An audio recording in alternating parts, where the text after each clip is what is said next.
লোকসভায় ধুন্ধুমার সংসদে পড়ে গিয়ে চোট পেলেন বিজেপির সাংসদ প্রতাপ চন্দ্র সারেঙ্গি। তার অভিযোগের আঙুল কংগ্রেস সাংসদ রাহুল গান্ধীর দিকে। অভিযোগ, তিনি সিঁড়িতে দাঁড়িয়েছিলেন, তখন রাহুল গান্ধী নাকি একজন সংসদকে ধাক্কা মারেন। সেই সংসদ তার গায়ের উপর পড়লে তিনি পড়ে যান ও माथा फिरे जाए।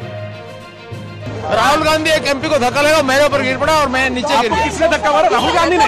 हाँ, राहुल गांधी ने। राहुल गांधी ने धक्का मारा? राहुल गांधी। कौन सी जगह पे सर? सर किस जगह पे?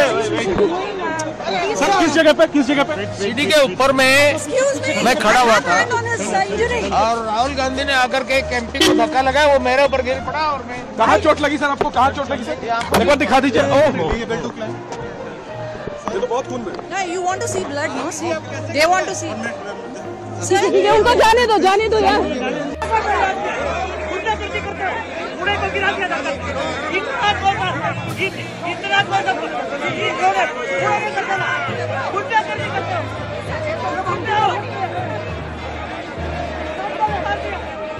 ঘটনার প্রতিক্রিয়া জানিয়েছেন রাহুল। তিনি বলেন, বিজেপির সাংসদরা আমাদের ভিতরে ঢুকতে দিচ্ছিলেন না। আমি প্রবেশের চেষ্টা করলে তারা আমাকে ধাক্কা দেন, হুমকি দেন।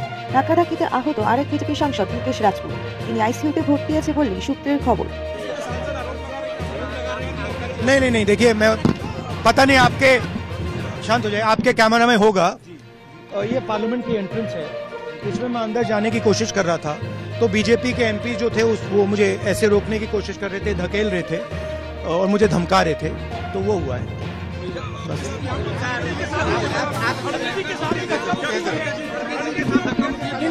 देखिए हाँ किया है मगर ठीक है, कोई मतलब धक्का मुक्की से हमें कुछ होता नहीं है, मगर ये एंट्रेंस है पार्लियामेंट हाउस की और हमारा अधिकार है अंदर जाने का, और बीजेपी के जो मेंबर्स हैं वो हमें अंदर जाने से रोक रहे थे।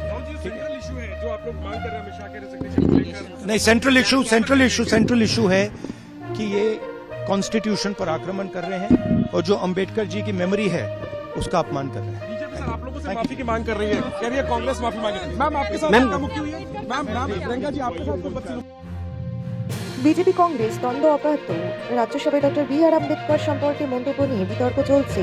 এ নিয়ে আজ বৃহস্পতিবার প্রতিবাদ মিছিল করছে বিরোধী দলগুলি। এ নিয়ে অবশ্য কেন্দ্রীয় স্বরাষ্ট্রমন্ত্রী শাহ বুধবার কংগ্রেসকে তীব্র আক্রমণ করেন। তিনি তথ্য বিকৃত করার অভিযোগ তোলেন, এমনকি কংগ্রেসকে anti reservation, anti Ambedkar, anti constitutional বলেও আখ্যা দেন। শাহ জানিয়েছেন, কংগ্রেস তার বক্তব্যকে ভুলভাবে উপস্থাপন করা সমাজে মিথ্যা বিকৃতি ছড়ানোর চেষ্টা করছে। শাহ আরও বলেন, ভারতরত্ন দেবার বিষয়ে কংগ্রেস নেতারা নিজেরাই নিজেদের এই সম্মান দিয়েছিলেন। 1955 সালে নেহেরু নিজেকে ভারতরত্ন দিয়েছিলেন, 1971 সালে ইন্দিরা নিজেকে এই সম্মান দিয়েছিলেন, আর বাবা সাহেব 1990 সালে ভারতরত্ন পান যখন কংগ্রেস ক্ষমতায় ছিল না এবং ভারতীয় জনতা পার্টির সমর্থিত ছিল সরকার। নেহেরুর আম্বেদকর বিরোধী মনোভাব সবারই জানা।